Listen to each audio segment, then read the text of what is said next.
नमस्कार मित्रों, ये जो मेरा वीडियो है वो किल स्विच पर है। किल स्विच जो कि सेना के हथियारों में जिस देश से हम हथियार खरीद सकते हैं वो देश रख सकता है और रखेगा तो हम उसे ढूंढ भी नहीं सकते कि उसने कहाँ रखा है। फिर यदि हमें बहुत विश्वास है कि वो देश बहुत ईमानदार है, हमारा हित चाहता है, कभी किल स्विच नहीं रखेगा, तो विश्वास तो आपको करना हो किसी पे भी कर सकते हो। लेकिन रियलिस्टिक थॉट ये है कि अमेरिका या फ्रांस या ब्रिटेन प्लेन बेचता है और प्लेन के किसी भी कोने में वो एक किल स्विच सर्किट रख सकता है और दुनिया में किसी के पास वो सर्किट ढूंढने की टेक्नोलॉजी नहीं है, खुद अमेरिका के पास भी नहीं है। मैं उसमें डिटेल में करूंगा। तो वो किल स्विच क्यों नहीं रखेगा? और किल स्विच रख दी तो क्या कर सकता है वो किल स्विच के जरिए कि किल स्विच को एक बार रेडियो सिग्नल मिले, 1-2 किलोमीटर के डिस्टेंस पे कोई व्हीकल हो, वैन हो, वो उसे रेडियो सिग्नल भेजे कि फ्यूज ऑफ, तो वो सर्किट अपने आप को उड़ा देगी, या तो सर्किट 1-2 घंटे के लिए काम करनी बंद कर देगी और तब तक वो जो वेपन है, प्लेन है या कोई भी वेपन है, वो 1-2 घंटे काम नहीं करेगा, या तो कभी के हमेशा के लिए काम नहीं करेगा।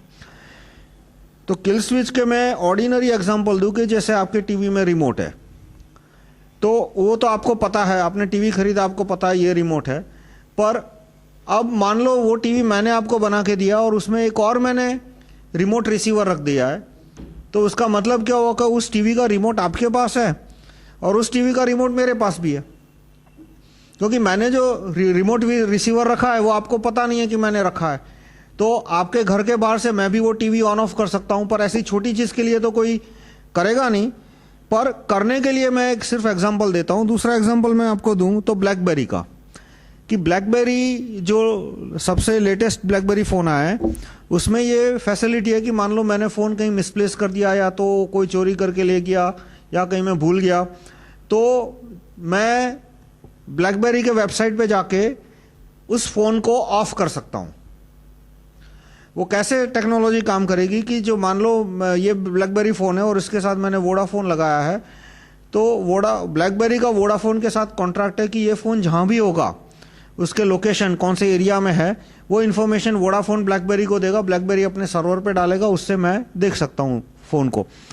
और यदि ब्लैकबेरी का सर्वर वोडाफोन को बोलता है कि भाई फोन को ऑफ कर दो, तो फोन है वो 1 मिनट बाद, 2 मिनट बाद बिल्कुल ऑफ हो जाएगा, मतलब कॉल नहीं हो सकता वो। जब मैं पावर ऑन करूंगा तो पावर और उसको मुझे कंप्लीटली ऑफ करना है, तो फिर मैं दूसरा सिग्नल भेज सकता हूं। वो मतलब जो ब्लैकबेरी का ओनर है वो ब्लैकबेरी के वेबसाइट पे जाके कहेगा कि इस फोन को पूरा डेड कर दो, तो उसके बाद है वो फोन ऑन भी नहीं हो सकता। और उसका वजह क्या है कि ब्लैकबेरी में लोग काफी अपने बिजनेस इंफॉर्मेशन रखते हैं, तो जो बिजनेस इंफॉर्मेशन लगते हैं उनको फोन 20-30 हजार का आता है, वो चोरी हो गया उसकी कम चिंता होती है। लेकिन उन्होंने जो बिजनेस इंफॉर्मेशन रखी है वो यदि किसी गलत आदमी के हाथ लग जाए तो उनको लाखों करोड़ों का नुकसान हो सकता है। इसलिए वो इस तरह का अरेंजमेंट प्रेफर कर सकते हैं कि फोन को ऑफ कर दो कि वो ऑन भी ना हो सके। तो इसके द्वारा मैंने कितने लोग, किन किन को फोन किया था, मैंने किन किन से बात की थी, कितना टाइम बात किया था, मेरे कॉल लिस्ट में कौन कौन आदमी है, उनके फोन नंबर क्या है, क्योंकि मान लो मेरे कॉल लिस्ट में कुछ आदमी है और उनके फोन नंबर, उन्होंने मुझे फोन नंबर दिया लेकिन कहा कि सीक्रेट रखना। तो इस तरह से वो जो ब्लैकबेरी है उसके अंदर सर्किट है कि वो अपने आप को एक स्पेसिफिक सिग्नल मिले तो वो अपने आप को ऑफ कर देगी। तो ये तो ब्लैकबेरी ने डॉक्यूमेंटेड रखा है, मतलब सबको बताया कि भाई इस तरह की सर्किट हमने रखी है। पर मान लो उसने इस तरह की सर्किट रखी है और किसी को बताया नहीं है, तो इसका मतलब कि ब्लैकबेरी है वो इस फोन को कभी भी ऑफ कर सकती है हमारे जान पहचाने के बिना। अब जो बहुत सारे रेडियो सिग्नल भेजने के तरीके होते हैं, उनमें से एक मैं आपको कहूंगा ताकि आपको टेक्नोलॉजी के बारे में आइडिया आ जाए। तो आप गूगल करना RFID चिप स्मॉलेस्ट साइज, कि सबसे छोटा RFID चिप क्या होता है। मुझे यदि किल स्विच बनानी है तो मैं RFID का इस्तेमाल नहीं करूंगा, बहुत सारी और अच्छी चीजें हैं जिसके द्वारा मैं कर सकूं, पर RFID टेक्नोलॉजी से आपको आइडिया आ जाएगा कि किल स्विच है, radio wave enabled kill switch मैं कैसे इंप्लीमेंट कर सकता हूं। तो RFID चिप में क्या होता है कि वो चिप है उसमें कोई बैटरी नहीं होती, उसको बैटरी की जरूरत भी नहीं होती। वो रेडियो सिग्नल रिसीव करती रहती है जो भी उसके आसपास आते हैं, और जब एक स्पेसिफिक फ्रीक्वेंसी का रेडियो सिग्नल उसको मिले, बहुत ही स्पेसिफिक फ्रीक्वेंसी का, तब वो कुछ डेटा ट्रांसमिट करती है। बस इतनी है उसकी फंक्शनैलिटी है। उस सर्किट के अंदर एक 64 बिट आईडी होता है, और जब उसको रेडियो सिग्नल मिलता है तो वो 64 आईडी ट्रांसमिट कर देती है। और कितने दूर तक ट्रांसमिट कर पाएगी? वो बहुत कम, पर कम से कम वो रिसीव कर सकती है। और मेन चीज किल स्विच में रिसीव होती है, ट्रांसमिट नहीं है। यदि कोई सर्किट रिसीव कर सकती है तो वो कर दे। और कितनी दूर से वो रिसीव कर सकती है? 1 किलोमीटर दूर से भी कर सकती है, यदि सेंडर पावरफुल है तो। यदि सेंडर बहुत पावरफुल है तो वो 1 किलोमीटर दूर से भी सिग्नल भेज सकता है। और तो अब मुझे किल स्विच बनानी है तो मैं क्या करूं? तो सबसे छोटी साइज की RFID चिप की साइज क्या है? आप गूगल करोगे तो आपको पता चलेगा कि 1 मिलीमीटर को आप 20 भाग में डिवाइड करो, यानी 0.05 मिलीमीटर इंटू 0.05 मिलीमीटर, ये सबसे छोटे RFID चिप का साइज है। और ये तो कॉमर्शियली अवेलेबल है, यानी हो सकता है मिलिट्री के पास इससे भी ज्यादा, इससे भी छोटी चिप हो और ज्यादा फंक्शनैलिटी वाली हो। तो अब एक सेमीकंडक्टर चिप्स, मान लो आपने CPU या कोई भी चीज खरीदी और उसके अंदर इस तरह का RFID रख दिया गया है, या तो बिल्कुल, और वो सर्किट की इतनी फंक्शनैलिटी है कि जब एक स्पेसिफिक सिग्नल का रेडियो वेव आएगा तो वो अपने आप को उड़ा देगा, तो वो चिप है वो काम करना बंद कर देगा। और चिप काम करना बंद कर देगा, वो पूरा इक्विपमेंट जो है, प्लेन या जो भी है, वो भी काम करना बंद कर देगा। तो इसको हार्डवेयर ट्रोजन कहा जाता है। तो आप गूगल करना दूसरा डॉक्यूमेंट, तो आपको बहुत सारे डॉक्यूमेंट मिलेंगे, हार्डवेयर ट्रोजन, और उसमें डिपार्टमेंट ऑफ डिफेंस US, ये सारे भी गूगल कीवर्ड डालना ताकि आपको पता चले कि अमेरिका का डिपार्टमेंट ऑफ डिफेंस है वो किल स्विच के बारे में क्या सोचता है, हार्डवेयर ट्रोजन के बारे में क्या सोचता है। तो ये डॉक्यूमेंट जो हमने लिया है वो US डिपार्टमेंट ऑफ डिफेंस का ही एक डॉक्यूमेंट है, जिसमें उसने कहा है कि एक जो सेंटेंस है वो टेक्निकल है, मैं पढ़ जाऊंगा और फिर आपको एक्सप्लेन करूंगा कि trust can not be added to integrated circuits after fabrication. Electrical testing and reverse engineering can not be relied upon to detect undesired alteration in military integrated circuit. अब trust can not be added, trust can not be added after fabrication. Fabrication का मतलब है उत्पादन, जो chips का उत्पादन किया जाता है तो उसके लिए टेक्निकल वर्ड होता है फैब्रिकेशन। इंटीग्रेटेड सर्किट यानी सेमीकंडक्टर चिप, जो आप कोई कंप्यूटर खोलोगे तो जो काले रंग की चिप आपको दिखेगी वो। तो trust can not be added, यानी उसमें और विश्वास का हम एडिशन नहीं कर सकते। यानी कि एक बार कोई चिप आपने खरीद ली, अब खरीदने के बाद आप उसकी कितनी भी टेस्टिंग करो दुनिया भर की, यदि रैंडम एरर है तो वो चिप काम ही नहीं करेगी, तो 1 सेकंड में पता चल जाएगा कि ये चिप बेकार है, फेंक दी। पर यदि किसी ने उसमें बहुत ही इंटेलिजेंट डिजाइन के द्वारा उसमें कोई ट्रोजन डाला है, कोई वायरस डाला है, तो वो टेस्टिंग टेक्नोलॉजी आपको बता नहीं पाएगी कि इसमें कहीं ट्रोजन या वायरस डाला हुआ है। यानी trust can not be added after manufacturing. यदि आपको 100% ट्रस्टवर्दी रिलायबल चिप चाहिए तो क्या करना पड़ेगा? पूरी जो मैन्युफैक्चरिंग प्रोसेस है उसके एक एक इक्विपमेंट पे, उसके एक एक आदमी पे, क्योंकि ट्रोजन रखेगा तो कोई आदमी रखेगा, उसके एक एक आदमी पे मॉनिटरिंग रखना पड़ेगा कि उसने कहीं जानबूझ के गलत सर्किट तो नहीं बनाई। तो trust can not be added after fabrication. और दूसरा सेंटेंस है electrical testing and reverse engineering can not be relied upon. यानी कि उस चिप को रिवर्स इंजीनियर करने की कोशिश करो कि उसको एक एक सेल उसका किस तरह से है, तो उससे ये पता नहीं लग सकता कि उसमें ऑल्टरेशन किए हैं या नहीं। मतलब पता लगाना नेक्स्ट टू इम्पॉसिबल है। चलो पता लग भी गया कि ऑल्टरेशन है, तो ऑल्टरेशन तो जेन्युइन वजह से भी कभी कभी हो जाते हैं। उसका मतलब ये नहीं है कि सर्किट में फ्लॉ है या तो सर्किट में रिग्ड है। और वो बहुत एक्सपेंसिव है क्योंकि इतने सारे चिप है। एक प्लेन के अंदर कम से कम 3-4 हजार से तो ज्यादा, कहीं ज्यादा अलग अलग सेमीकंडक्टर चिप्स यूज होते हैं। इतने सारे PCB होते हैं, इतने सारे चिप रखते हैं। फिर जो ट्रोजन है वो PCB के अंदर भी डाल सकते हैं। कि पीसीबी के अंदर एक आरएफआईडी यानी 0.5 मिलीमीटर बाय 0.5 मिलीमीटर का सर्किट डाल दिया, आरएफआईडी तरह का, आरएफआईडी नहीं डालूंगा मैं, कुछ और ही डालूंगा, और वो पॉइंट ऐसा है कि जब उसको स्पेसिफिक सिग्नल का रेडियो वेव मिलेगा विथ पासवर्ड तो वो अपने आप को उड़ा देगा, यानी वो पीसीबी है वो काम करना बंद कर देगा। तो चिप काम नहीं करेगा लेकिन पीसीबी काम नहीं करेगा, तो पीसीबी काम नहीं करेगा तो वो जो मिलिट्री इक्विपमेंट है वो पूरा का पूरा बैठ जाएगा। अब दूसरा जो यूएस डिपार्टमेंट का स्टेटमेंट है वो है कि shift from United States to foreign IC manufacturer endangers the security of classified information embedded in the chip design, and जो दूसरा स्टेटमेंट है वो ज्यादा इंपॉर्टेंट है, it opens possibility that Trojan horses and other unauthorized design inclusion may appear in unclassified integrated circuits used in the military applications। यानी कि US की जो मिलिट्री है उसने काफी सारा चिप बनाने का काम दूसरे देशों को दिया, दूसरे देश यानी चाइना को नहीं दिया लेकिन ताइवान को दिया है, जापान को दिया है, और उससे भी उन्हें खतरा लग रहा है कि एक तो कि ये हमारे चिप की जो इंफॉर्मेशन है वो पता चल जाएगी, तो चिप की इंफॉर्मेशन पता चल गई तो पूरे वेपन की आधी डिजाइन उनके हाथ में आ गई। उससे ज्यादा उन्होंने लिखा है कि it opens the possibility that Trojan horses may appear in the unclassified integrated circuits, यानी कि हम जो इंटीग्रेटेड सर्किट अब हमारे वेपन में डालते हैं, हम यानी ये अमेरिकन मिलिट्री का डॉक्यूमेंट है, तो उससे हम जो बाहर से चिप खरीदते हैं यदि उस चिप में कहीं ट्रोजन हॉर्सेस है तो हमारे वेपन में वो ट्रोजन आ जाएगा।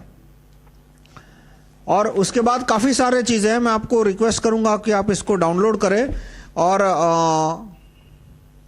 कि हम यूएस डिपार्टमेंट का है कि हम काफी सारी चिप्स है वो इंपोर्ट कर रहे हैं आजकल, और वो एक प्रोसेस उनके भी आउट ऑफ कंट्रोल कैसे हो गई है कि मान लो उन्होंने लॉकहीड को कॉन्ट्रैक्ट दिया, तो लॉकहीड तो अमेरिकन कंपनी है, पर लॉकहीड के इंजीनियर ने चिप कहीं से इंपोर्ट कर ली, उसने चिप का ऑर्डर प्लेस किया, तो जो आदमी चिप सप्लाई कर रहा है एक पॉइंट के बाद उसको भी ठीक से पता तो होता ही है, पर लॉकहीड ने जो चिप खरीदी उसको पता नहीं है कि ये जो आईसी है वो चाइना में बनी या ताइवान में बनी या जापान में नहीं। तो चाइना से तो वो सामान खरीदते नहीं है, लेकिन जापान से खरीदी या ताइवान से खरीदी या ब्रिटेन से खरीदी या फ्रांस से खरीदी, जो उनके ऑथोराइज्ड कंट्री है, वहां कहां से आई वो एक लेवल के बाद वो इंफॉर्मेशन डिपार्टमेंट ऑफ डिफेंस को के पास रेडीली अवेलेबल नहीं है, फिर उनको पूछना पड़ेगा लॉकहीड को कि भाई ये तुमने इस पर्टिकुलर प्लेन में ये पर्टिकुलर पार्ट नंबर है, इसमें चिप तुमने कहां से मंगाई, तो वो अपने सप्लायर से पूछेंगे कि भाई ये चिप तूने कहां से मंगाई थी, तो वो बोलेगा कि ये चिप उसने ब्रिटेन से मंगाई थी। यानी जो, क्योंकि सप्लाई चेन में क्या, तो वो चिप नंबर होता है, और वही चिप नंबर यदि अलग अलग चिप नंबर मान लो फिलिप्स का है, कंपनी फिलिप्स है, तो फिलिप्स का चिप नंबर देख के पता लग गया कि ये फिलिप्स की है, पर अब फिलिप्स की फाउंड्री कहां पर है? फिलिप्स की फाउंड्री जापान में भी हो सकती है, जर्मनी में भी हो सकती है, और तो अब फिलिप्स को तुम पूछोगे कि भाई ये पर्टिकुलर लॉट है वो तुमने कहां बनवाया था, जापान में बनवाया था या जर्मनी में, तो वो बताएगा, उनके वो डॉक्यूमेंट्स तो रखते हैं, 7, 8, 10 साल तक रखते हैं, पर वो प्रोसेस में जो मैन्युफैक्चरिंग कंट्री है उसका ट्रैक करना एक नॉन ट्रिवियल काम हो गया है, पॉसिबल है पर नॉन ट्रिवियल है। इसलिए अमेरिका का डिफेंस डिपार्टमेंट भी खुद वरीड है कि हम इस तरह से हम 5-7 देशों से सेमीकंडक्टर चिप्स मंगाते हैं, तो हमारे चिप्स में ट्रोजन रखने की पॉसिबिलिटी दिन ब दिन बढ़ रही है। और डॉक्यूमेंट में उनका जो आखिरी एक कंक्लूजन ये है कि जो और नए जो कॉम्प्लिकेटेड चिप्स बन रहे हैं, जैसे कि माइक्रो प्रोसेसर, डीएसपी और एफपीजी है, फील्ड प्रोग्रामेबल अरे, वो प्रोग्राम उसको उसकी फंक्शनैलिटी थोड़ी बहुत ऑल्टर कर सकता है। यानी जो यदि कोई दूसरे तरह का, तो जो चिप आई तो वो ठीक थी, लेकिन वो प्रोग्रामेबल चिप है, यानी कोई सॉफ्टवेयर में वायरस आ गया, ऑपरेटिंग सिस्टम लेवल के सॉफ्टवेयर में, या तो उस चिप को जब फाइनल डिप्लॉयमेंट होता है, चिप का जब पीसीबी पे लगने से पहले आखिर में जो उसकी प्रोग्रामिंग होती है, वो जो प्रोग्रामिंग इक्विपमेंट में वायरस आ गया, तो चिप टेस्टिंग के टाइम तो पकड़ा नहीं जाएगा, क्योंकि चिप को अभी पूरा का पूरा प्रोग्राम नहीं लिखा और वो प्रोग्राम ऑल्टरेबल है, तो इसके द्वारा भी चिप एक बार इक्विपमेंट में जाने के बाद भी उसकी फंक्शनैलिटी चेंज हो सकती है। अब इसमें आपको 2 एग्जांपल मिलेंगे हार्डवेयर ट्रोजन के, एक तो सीरिया रडार हार्डवेयर ट्रोजन, इस पे आप गूगल करो, तो सीरिया का रडार था वो शायद मेड इन रशिया था या मेड इन फ्रांस था, और बहुत ही अप टू डेट, मतलब state of the art radar था। लेकिन जब इजराइल के प्लेन आए तो आधे घंटे तक उसने काम नहीं किया, उस रडार ने। इजराइल के प्लेन आके सब बम्बार्ड करके चौपट करके चले गए और उसके बाद रडार ने काम करना शुरू किया। और उसमें यही बताया जाता है कि उसके अंदर ट्रोजन रखा था, मैन्युफैक्चरर नहीं रखा था, उसने उस ट्रोजन का कोड है वो इजराइल को एंड मोमेंट पे बेच दिया। फिर एक और एग्जांपल आपको मिलेगा, वो है ईरान का। आप गूगल करना ईरान वायरस सेंट्रीफ्यूज। तो जो जर्मन कंपनी ने ईरान को इक्विपमेंट बेचे थे, सीमेंस ने बेचे थे, और उसके अंदर उसने वायरस नहीं रखा था, पर ऐसी अरेंजमेंट रखी थी कि वायरस आके उसकी फंक्शनैलिटी बदल सके। और वो शायद गलती से भी रखी हो, क्योंकि इसमें साफ साफ पता नहीं लगता कि सीमेंस ने जानबूझ के ऐसी डिजाइन रखी या गलती से रखी। और बाद में CIA ने उस डिजाइन का पूरा डिटेल, सीमेंस ने उस डिजाइन का पूरा डिटेल CIA को दे दिया, और CIA ने उसके आधार पे एक वायरस बनाया, स्टटनिक्स ऐसा कुछ नाम कहते हैं, कि जो कि वायरस की फंक्शनैलिटी ये थी कि वो PC पे जाता था, देखता था कि ये सीमेंस का सेंट्रीफ्यूज इक्विपमेंट है या नहीं। यदि नहीं है तो कोई खराबी पैदा नहीं करता था, वो सिर्फ अपने आप को दूसरे PC पे कॉपी कर देता था। तो इस तरह से वो फैलता हुआ पूरी दुनिया में फैल गया। और जब ईरान में वो सेंट्रीफ्यूज इक्विपमेंट पे गया और वायरस ने देखा कि हाँ ये इसी इक्विपमेंट को मुझे खराब करना है, तो उसने उस इक्विपमेंट को खराब कर दिया। इसका मतलब कि वो जो इक्विपमेंट सीमेंस का खरीदा वो ठीक था, पर उसमें डोर रखा गया था कि किस तरह से उसको खराब किया जा सके, और सीमेंस ने वो इंफॉर्मेशन CIA को दे दी और बाद में खराब हो गया। फिर दूसरा आप गूगल करना जर्मनी विंडोज बैकडोर। तो इसमें कहा जाता है कि माइक्रोसॉफ्ट ने जो विंडोज दिए थे जर्मनी को, उसमें उसने बैकडोर रखा था, और वो बैकडोर के बारे में इंफॉर्मेशन उसने CIA को दे दी, और उसके द्वारा CIA ने जर्मन गवर्नमेंट के बहुत सारे डॉक्यूमेंट प्राप्त कर लिए। और बाद में फिर उसके बाद जर्मन गवर्नमेंट ने कुछ डिसाइड किया कि वो विंडोज यूज ही नहीं करेगा। अब वो पूरा एक यूनिक्स यूज करता है, और वो यूनिक्स है वो जर्मनी में कंपाइल होता है। मतलब वो लिनक्स को ले लेते हैं और उसमें लीगल है कि उसमें तुम थोड़ा पैसा देके या किसी तरह से कोड चेंज कर सकते हो, प्रोप्राइटरी कोड डाल सकते हो, और वो कोड अब धीरे धीरे सारे जर्मन गवर्नमेंट में वो आ रहा है। तो मेरे कहने का पॉइंट यह है कि यदि हार्डवेयर में कहीं ट्रोजन रखा है, सॉफ्टवेयर में तो वायरस रखना बहुत ही आसान काम है, पर वो डिटेक्ट भी हो सकता है, पर हार्डवेयर में यदि किसी PCB के कोने में या चिप के कोने में ट्रोजन रखा है, तो अमेरिका की डिफेंस डिपार्टमेंट भी उसको डिटेक्ट नहीं कर सकती। इसलिए डिफेंस डिपार्टमेंट ने ये लॉ बनाया है इंटरनल कि 2015 के बाद जितनी भी वो चिप यूज करेगा अमेरिकन वेपन्स में, वो सारी मेड इन अमेरिका होगी, पहली अमेरिकन। और जो प्राइवेट कंपनियां, अमेरिका की गवर्नमेंट कंपनियां, प्राइवेट कंपनी है जो कि चिप बना रही है, वहां पे अमेरिका की मिलिट्री का सुपरविजन होगा। और सुपरविजन किस तरह का कि उस मिलिट्री में कोई चपरासी आता है या फ्लोर साफ करने वाला आता है, तो भी पहले डिफेंस डिपार्टमेंट उसका पर्सनल इवोल्यूशन करेगा कि यह आदमी इस फैसिलिटी में पांव रखने लायक है या नहीं। कैसे कि वहां पे जो एम्प्लॉई होते हैं उनका पीरियोडिकली लाई डिटेक्शन टेस्ट लेते हैं, नार्को टेस्ट नहीं लेते, पॉलीग्राफ लेते हैं। जैसे कि सिक्योरिटी गार्ड है, अमेरिका के प्रेसिडेंट के सिक्योरिटी गार्ड है, ये सीक्रेट सर्विस कहते हैं उनको। उनमें हर एक जो बॉडीगार्ड है अमेरिका के प्रेसिडेंट का, वाइस प्रेसिडेंट का, सेनेटर के, उनको सीक्रेट सर्विस कहा जाता है। तो उनका हर महीने पॉलीग्राफ टेस्ट होता है, और एट रैंडम भी कभी भी उनका पॉलीग्राफ टेस्ट ले सकते हैं। और इसी तरह का प्रोसीजर वो जो चिप बनाने वाले फैक्ट्री में काम करने वाले लोग हैं उनका भी लेंगे, कि पता चले कि भाई ये कोई मैनिपुलेटेड आदमी नहीं है, या तो खुद अपने आप भी कोई आदमी कर सकता है, उसका दिमाग घूम गया, या तो किसी पे गुस्सा निकालना है उसको तो वो कर सकता है, या तो किसी बाहरी देश उसको पैसा दे रहा है। पर नटशेल कहने का मतलब क्या है कि अमेरिका जो चिप बनाएगा वो 100% मेड इन अमेरिका होगा अपने वेपन्स के लिए।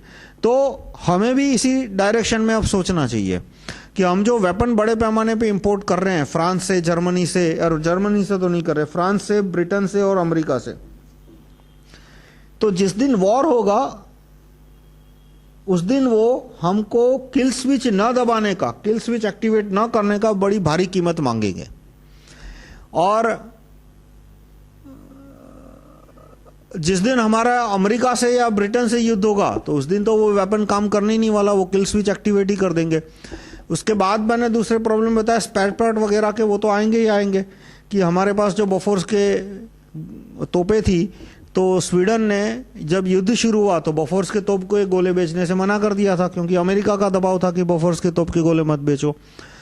तो फिर फाइनली ये इजराइल से लिए, पर इजराइल ने भी बाद में कब दिए, जब ये अमेरिका का टैसिट अप्रूवल आ गया।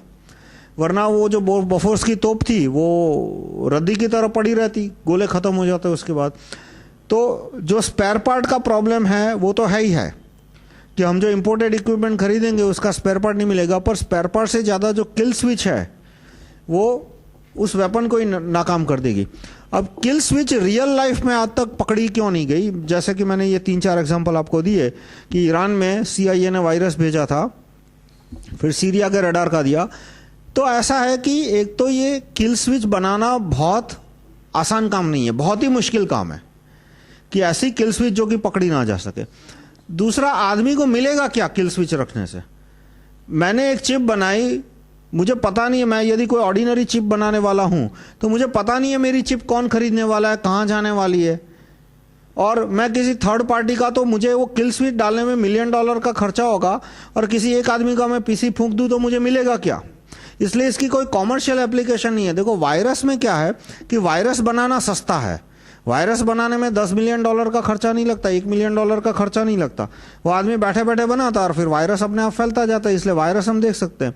जबकि हार्डवेयर ट्रोजन का लोगों ने एक्सपेरिमेंटल बहुत बनाए हैं उसके, और ऐसे ऐसे हार्डवेयर ट्रोजन बनाए कि हार्डवेयर ट्रोजन बनाए और दूसरे इंजीनियरों को बोला गया कि भाई तुम डिटेक्ट करो कि ये 10 चिप है, इनमें से बताओ कि कौन सी एक चिप में हार्डवेयर ट्रोजन है। इंजीनियर डिटेक्ट नहीं कर पाए। यहाँ तक कि जिस इंजीनियर ने स्पेसिफिकेशन बनाए थे वो चिप के, उसी को दिया कि भाई ये 10 चिप में से बताओ कि ट्रोजन किस में, और वो बता नहीं पाया कि किस में ट्रोजन है। तो इस तरह से लैब में तो हार्डवेयर ट्रोजन प्रूव हो चुके हैं, आज तक फील्ड में कभी क्यों नहीं मिले? क्योंकि ये बहुत ही महंगे हैं, इसलिए कोई रखेगा तो कॉमर्शियल एप्लीकेशन, मतलब मान लो मुझे किसी बैंक का सर्वर उड़ाना है तो मिलेगा क्या मुझे बैंक का सर्वर उड़ाने से? डेटा तो मिलने नहीं वाला। क्यों? क्योंकि बैंक है वो अपना जो डेटा है वो बहुत सारे सर्वर पे रिप्लिकेट करता है, और एंड में पकड़ा जाएगा। मान लो मैंने चेयरमैन के खाते में से, किसी के बैंक के कस्टमर के खाते में से मेरे खाते में पैसा ट्रांसफर किया, तो एंड में तो पकड़ा जाएगा जब सारे ट्रांसफर एक के बाद एक ऑडिट होंगे तब। और जो आदमी, और इसमें एक आदमी का काम नहीं है, फिर ये भी है कि इसके लिए एक बहुत बड़ी टीम चाहिए जो कि इस तरह से ट्रोजन प्लांट कर रही है। तो जो चोरी का केस होगा तो उसमें भी मुझे कुछ मिलेगा नहीं कि मैं किसी में जाके बैंक से जाके $100 मिलियन चुरा लिया मैंने कहीं ट्रोजन रख के। तो इसकी एप्लीकेशन सिर्फ मिलिट्री में है, तो मिलिट्री में तो आपको रोज रोज तो एप्लीकेशन दिखेगी नहीं। अमेरिका क्या रोज रोज ट्रोजन, उसके पास किल स्विच है, तो क्या वो रोज रोज किल स्विच अप्लाई करेगा ताकि वो पकड़ा जाए? आप कॉमन सेंस से सोचो। एक ईवीएम मैनिपुलेशन का मैं एग्जांपल देता हूं कि मैं मान लो कि आपने ईवीएम के अंदर मैनिपुलेट हो सके ऐसी अरेंजमेंट रखी है, तो क्या आप ग्राम पंचायत के इलेक्शन में यूज करोगे? नहीं करोगे। तो तहसील पंचायत में, जिला पंचायत में, असेंबली में भी यूज नहीं करोगे, पार्लियामेंट के टाइम यूज करोगे, क्योंकि वो एक ऐसी चीज है कि यदि आप बार बार यूज करोगे तो पकड़ा जाएगा और लोगों का भरोसा निकल जाएगा। जो किल स्विच का सबसे बड़ा एप्लीकेशन क्या है कि दुश्मन को अंधेरे में रखो, और वो अंधेरे में तभी रह सकता है यदि उसका बार बार उपयोग ना हो। तो आपको मैं समराइज करूंगा, हार्डवेयर ट्रोजन, सीरिया रडार, इस पे आप गूगल करो, फिर किल स्विच, वेपन्स, इस पे गूगल करो, और आपको पता लग जाएगा। और सॉल्यूशन क्या है कि हमें अपनी टेक्नोलॉजी इंप्रूव करनी चाहिए और सारे वेपन्स लोकली बनाने चाहिए। तो टेक्नोलॉजी कैसे इंप्रूव कर सकते हैं वो मैंने आपको बताया। ज्यूरी सिस्टम सबसे इंपॉर्टेंट चीज है, ज्यूरी सिस्टम टेक्नोलॉजी के लिए। फिर राइट टू रिकॉल जज, right to recall police etcetera, ताकि आदमी इत्मीनान से काम कर सके। आज मैं काम कर रहा हूं और मुझे पता नहीं कि किसी ने मेरा घर चुरा लिया, मतलब गवर्नमेंट के रिकॉर्ड में जाके मेरा घर उसके नाम पे कर लिया, या तो मेरी एक दूसरी वीडियो टेप है जिसमें मैंने बताया कि बॉम्बे में आजकल FSI की चोरी हो रही है, कि मेरे यहाँ पे प्लॉट पड़ा है, उस प्लॉट पे दीवार मेरी है, ताला भी मेरा है, लेकिन उस प्लॉट की FSI 4 है और FSI 2 कोई ले गया, और मुझे पता भी नहीं कि अब मेरे प्लॉट की FSI 2 ही हो गए। मैं तो रोज ताला देख के खुश होता हूँ कि भाई प्लॉट अभी भी मेरे हाथ में। तो इस तरह से जो धोखाधड़ी पूरी होती है तो उसमें आदमी आराम से मन लगा के काम नहीं कर सकता। और ये जो सारी चीजें हैं टेक्नोलॉजी, वो 100% फोकस मांग लेती है। सारे लोगों की बस की बात भी नहीं है। ऐसा नहीं है कि अमेरिका में 30 करोड़ में से एक एक आदमी प्रोडक्टिव है, एक एक आदमी जीनियस है, ऐसा नहीं है। पर जो 10-20 लाख लोग फोकस से काम कर रहे हैं, वो फोकस से काम क्यों कर पाते हैं? क्योंकि उनको रात को सोते हैं तो चैन की नींद सोते हैं कि उनकी जो एसेट है, इंटेलेक्चुअल एसेट हो या तो उनके जो वर्चुअल एसेट हो, वो कोई चुरा के नहीं ले जाएगा। और उसके लिए एक रॉक सॉलिड कोर्ट सिस्टम चाहिए, पुलिस चाहिए। वो आएगा, उसके बाद ही इंजीनियर टेक्नीशियन है वो इत्मीनान से काम कर पाएंगे और फिर धीरे धीरे टेक्नोलॉजी आगे बढ़ेगी। और यदि ये सब नहीं हुआ तो परिणाम क्या होगा? परिणाम यही होगा कि जो इराक का हुआ, लिबिया का हुआ, कि इराक के पास अपने हथियार नहीं थे, उन्होंने रशिया से हथियार खरीदे थे, SS-1, और आप गूगल करना, SS-1 करके मिसाइल थे उनके पास। रशिया ने स्पेयर पार्ट भेजने बंद कर दिए। वैसे भी स्पेयर पार्ट भेजे होते तो भी ऐसा नहीं है कि इराक युद्ध जीत जाता, पर कम से कम 2-3 महीना और खींच लिया होता। लेकिन रशिया ने स्पेयर पार्ट भेजने बंद कर दिए तो उनके आधे SS-1 मिसाइल खराब हो गए, उसको वो यूज ही नहीं कर पाया। तो इस तरह से यदि हमने हथियार बनाने की टेक्नोलॉजी नहीं सुधारी तो शायद हम चाइना के सामने युद्ध में टिक जाए, क्योंकि अमेरिका मदद करेगा। लेकिन उसके बाद अमेरिका जब लूटने आएगा तब हम पूरी तरह खत्म हो जाएंगे। और फिर अमेरिका लूट लेगा, उसके बाद वो जो जहां भी जाता है, मैंने आपको दूसरे वीडियो में एक्सप्लेन किया कि वो ईसाई धर्म फैलाता है, दूसरा वहाँ का मैथ साइंस का एजुकेशन खत्म कर देता है, वहाँ की जो स्थानिक कृषि होती है वो खत्म कर देता है। तो फिर कुछ भी बचेगा नहीं जो बचाने के लिए कर रहे हो। इसलिए मैं सारे एक्टिविस्ट को रिक्वेस्ट करता हूं कि जो आपके मुद्दे हैं, ये पानी का दाम कम करो, बिजली का दाम करो, वो मुद्दे ठीक है, उसमें कोई गलत नहीं है। पर जो इंपॉर्टेंट प्रॉब्लम है, weakening of Indian military, Bangladeshi घुस रहे हैं, सुप्रीम कोर्ट के जज भ्रष्ट, ये इंपॉर्टेंट मुद्दे पे यदि एक भी मिनट फोकस नहीं दोगे तो फिर देश का हाल लीबिया या इराक जैसा हो सकता है। धन्यवाद।